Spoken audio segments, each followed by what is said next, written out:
Black history is under assault. I've never seen anything like it in 83 years on this earth. Unless we band together to make sure that the state intrusion into our history and suppression of our history does not stop, we will lose it.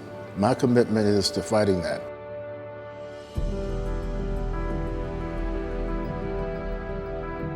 It's important for people to feel history, not just read about it. That means, in my view, going to the ground where these things happen and connecting with those moments and with those ancestors who experienced these events. It's transformational for a lot of people, including for me, every time I go to some of these places.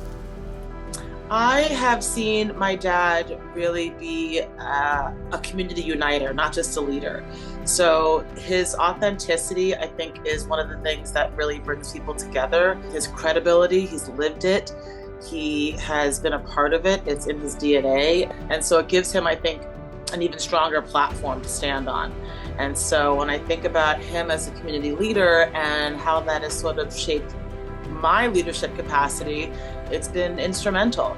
I just think the best way to understand our community and the history of the community is through Marvin's lens. I think he does have a way of, and as a historian would, of walking you through, sort of what led to the community we have and how it was formed and who came from where and what their perspectives were and how those cooperated and maybe didn't always cooperate over our history throughout time.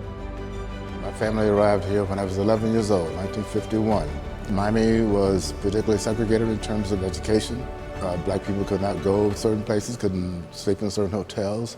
So it was the ending of the Jim Crow era as I grew up in Miami. I founded a high school for students who were having difficulty staying in school. It's now the Dr. Marvin Dunn Academy for Community Education. I'm very proud of that. I was principal for 15 years. I really learned kids, and those were the best years of my professional life.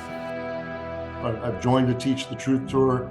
I've watched him with school kids, and there's a magic to a way of engaging with people, particularly children. And I think that will be a key part of his legacy. And it's funny because I was their age when I first started hearing about Marvin in the 70s and 80s, and here you have someone that's part of his legacy with me. I think the main problem we have right now with state intrusion into the classroom is the banning of books. But worse than that is the banning of ideas. When they ban ideas like institutional racism, this cannot be taught in Florida schools. So we've seen a chilling effect on education because of the current focus of the government on suppressing Black history and other kinds of history in our state. So oftentimes communities feel disconnected or forgotten or not cared about or ignored or even erased. And so when we're talking about erasing history and you're linking that to communities that are feeling disconnected, it can bring them together and it gives us a voice. I feel like it sort of is the fuel to keep communities excited and going and engaged. I'm trying to tell people who we are, when we came, why we came, and what happened to us since we've been here. And I think in these days and times, that's an important thing to remember.